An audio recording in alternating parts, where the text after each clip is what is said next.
According to research by Stanford professor Bob Sutton, shared in the Stanford D-School Masters of Creativity YouTube series, innovative businesses need to generate about 4,000 ideas to come up with 2 or 3 really good ones.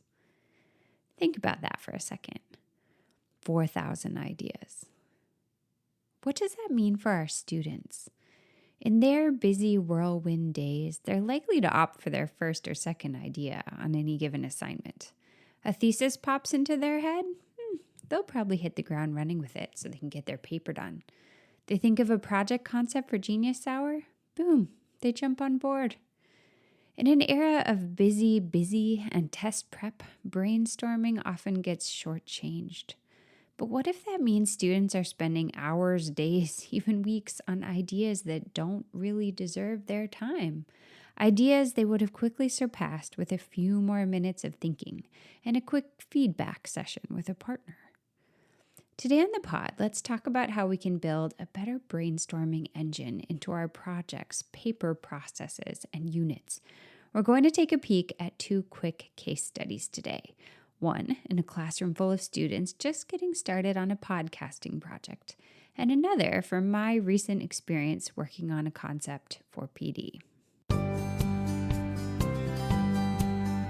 Welcome to the Spark Creativity Teacher Podcast, a podcast for English teachers looking for more creativity, more engagement, more joy, and no more scripted curriculum, lesson planning ruts, or boring book lists.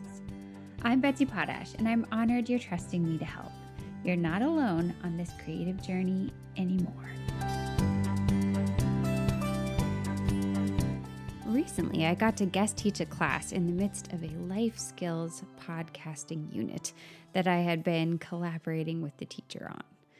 The students had just started to listen to podcasts, and they were beginning the process of thinking like a podcaster as they listened.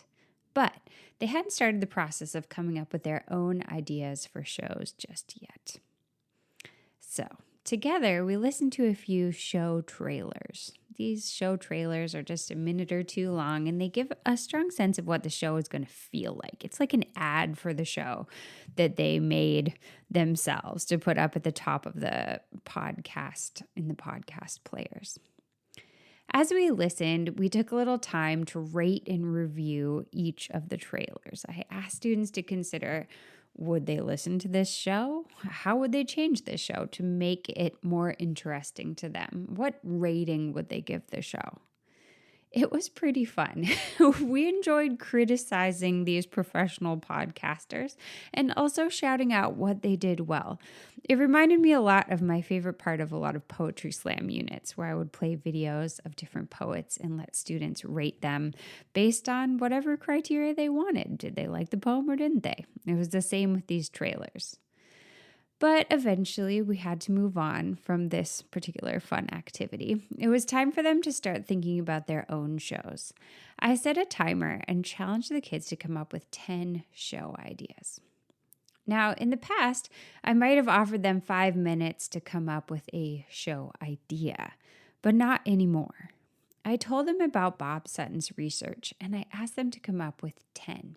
The show ideas could all be really different, or they could be riffs on some similar concept, like an example that I projected up on the board.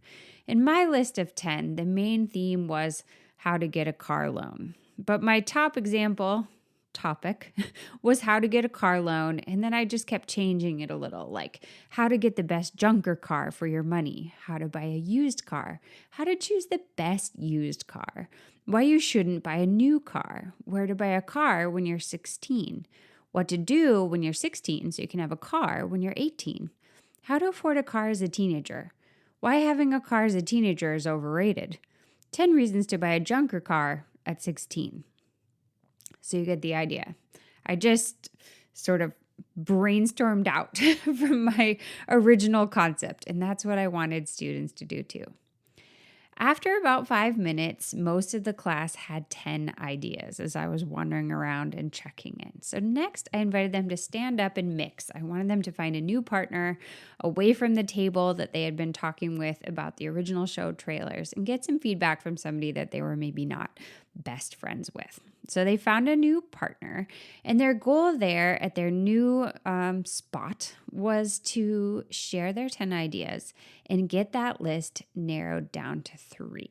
So up on the projector, I projected which 3 is your partner most interested in and why are they interested? So at this point, they're not necessarily coming up with their exact idea. They're just trying to get closer. Which 3 of the 10 are the most interesting and what's interesting about them? Or like how might they be tweaked to make them even more interesting? Now, once they had 3 starred, I asked them to stand up again, mingle around again, find a new partner again, and pitch those final 3. They had narrowed it to 3 with the help of their first partner. Now they wanted to come up with a final concept. Now, it wasn't going to be set in stone. If they went home that night and thought of a million more ideas and something they liked better, that was totally fine. But this process was giving them this valuable feedback from potential listeners, what stood out to them, what was interesting. So their new partner's job here was to ask questions about all the topics, share how interested they were, and just kind of be a sounding board. They could come up with further possibilities for all 3. Maybe there would even be a spin-off to another idea, making a 4th. Maybe they'd cross out 1, maybe they'd cross out 2. They were just trying to get closer. And the conversations were really good. As I popped around the room, it was just really fun to listen to everybody talking. And I was struck by how fun a lot of the concepts were, like concepts for podcasts that I really thought people would listen to, that I could see being on Apple Podcasts and people clicking in. And I was very free with those compliments. I was like, yes, that is such a good idea. And when I heard something really good, I would sort of pause the class and be like, hey, this student had this idea. Isn't that great? Would you listen to that show? And then people would raise their hands sort of like, yes, I would listen, or, not raise their hand if they wouldn't. But there were several show ideas that the class was into when I shouted them out. And so it was just kind of a nice energy in the room. There was a nice buzz as everyone was getting positive feedback for their final ideas. Now, could we maybe have spent even more time on ideating for this project than 20 minutes? Yes, we probably could. But was 20 minutes a lot more than most students would probably spend on their own if you just asked them to come up with a show topic? Definitely. The other thing is, if you asked them just to come up with a show topic, they probably wouldn't have gotten any feedback from anyone else, right? They wouldn't have gotten to chat with any possible listeners about their show topics, because that's just like not something that's automatically built into our minds when we approach a new project or paper or whatever. So my goal today on the pod isn't really to demonstrate how to run brainstorming in your next podcast unit. Although if you want to try this structure, it was great. I recommend it. But instead, I just want to really bring up this idea of brainstorming. When students are going to write a paper, maybe have them come up with 10 thesis ideas instead of 1. If they're going to launch into a research project, maybe have them bullet 10 ideas and then pick one of those ideas and spin off even more ideas of that favorite. And then maybe consider the idea of feedback. Are other people interested in the topic that they're considering? What questions do those other people have? How might finding out whether other people are interested in what questions they have actually make the whole process feel more worthwhile and more real world if they know what's appealing and helpful to people around them? Questions like these honestly can have real repercussions into their future jobs. For example, I was recently considering possibilities for a professional development workshop. I was trying to come up with a fun idea for schools that would be really helpful, that was more integrated kind of into what was already working well in the school and what teachers were really interested in. Because I often hear about PDs that feel super top down and outside in and just kind of like do this, do that, and they don't really mesh with what teachers want to be working on with that wonderful concept of a PD day. So I sat and I brainstormed ideas for a while, and I eventually narrowed my idea list down to 3. Let me just really quickly walk you through them.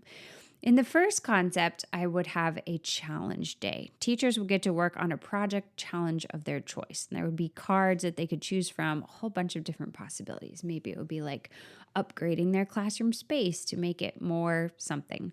Maybe it would be adding more choice and agency into a unit. Maybe it would be creating a collaboration outside their discipline with another teacher. Maybe it would be reading some current research that they'd been wanting to dive into and then applying it. The idea is they would choose a challenge card with a QR on the back that would lead them to a kind of adventure path where they would have steps and resources to help with the project, but mostly it would be like what they wanted to do in the context of their own class. Then I came up with a second concept, a discussion gallery. In this PD, teachers would get to try out a whole bunch of different discussion methods in different rooms. Maybe there would be 6 rooms or 8 rooms, and there would be signs on the door like Harkness, hexagonal thinking, book clubs, the Socratic method, speed debate, silent discussion, stuff like that. And then teachers who were using those methods could lead the PD inside the room and let teachers try the method. So they'd kind of introduce it, explain how it worked, share any resources that they needed to, and then like actually have a hexagonal thinking discussion or a Socratic discussion or whatever. So teachers would get to experience what students would experience, and they would learn how to run that type of discussion. In the third idea, teachers from within the school community would have a chance to apply to share some best practice, something that was working really well for them in their class with the rest of the faculty who wanted to learn about it during a lunch event. So maybe it would be like a Monday series for a month. The teachers who applied and were accepted would have a chance to like step up, give a presentation, do some activities, whatever, but it would be during a nice lunch with like great food, pleasant atmosphere. And the PD money, instead of going to somebody outside the school, would pay those teachers for taking the time to create a meaningful experience for the community. And it would also pay for an awesome lunch, some restaurant that everybody liked, or really incredible dessert and bagels or whatever, right? So I came up with these 3 concepts through my brainstorming. These were my favorite 3, and I was sure about which one was best. So think to yourself now for a second which one you would be most interested in attending. I was sure that the challenge day was going to win. I felt like that would answer the problem that so many folks feel, that they don't get to work on what they really want to work on during PD. And there's just sort of this forced another thing to add when there's already so much going on in their classroom. So I was feeling really good about student choice challenge and classroom space challenge and all these challenge cards. And I already had them like half designed in my head. But I popped over to the Creative High School English Facebook group just to quickly pitch the 3 ideas. And I had a strong expectation, but I left my poll up and I walked away, did some other work for a few hours, and then I came back to check on it. And I want you to guess which contender got 100% of the votes. Maybe it's the one that you were thinking that you would do. It's definitely not the one that I was planning to work on. It was the only one I didn't really think had a chance. It was the discussion gallery. People used exclamation points as they shared their comments voting for the discussion gallery. Someone joked that they came into the thread to say discussion gallery, but then saw that every single other person had already said discussion gallery. Now, imagine if I hadn't bothered to brainstorm ideas beyond the challenge day idea that I thought of first, or if I hadn't decided to take my top ideas to the community for feedback. I could have spent days working on a PD that got 0% of the votes from folks that I was trying to create something helpful for, right? That would really be too bad. So even though I didn't end up working on the challenge cards, and I was excited about those, I had a lot of fun working on the concept of the discussion gallery, and I was validated in that work, right? I knew that people were excited and interested in the idea of a discussion gallery. So as I worked, I felt really good about what I was doing. Okay, my friend, we've talked about these two case studies. One with students where they were thinking through topic ideas for their podcasting unit, and they did not stop at one topic. They tried to come up with 10, and then they bounced around their ideas with potential listeners, and they got to a really great place where they each had a show idea. And then the other, in my own work with PD, where I brainstormed beyond my first idea, even though I loved it. And I asked for feedback, even though I loved that first idea. And I made my way to a different idea that was much more popular and sounded much more helpful to the people that I wanted to help. So my challenge to you today as this podcast comes to a close is pretty simple. See where you can build in small shifts toward generating and testing ideas in the curriculum, and let students know why. Share what Bob Sutton discovered in his research, that it took 4,000 ideas for 2 to 3 innovative ones to surface and be successful. It's a pretty amazing fact, and it's the kind of thing that sticks in your mind. I should know. It's sure stuck in mine. Thanks so much for joining me today as we talked about brainstorming and getting feedback on those wonderful ideas that we brainstorm. Until next time, take care of yourself and stay creative.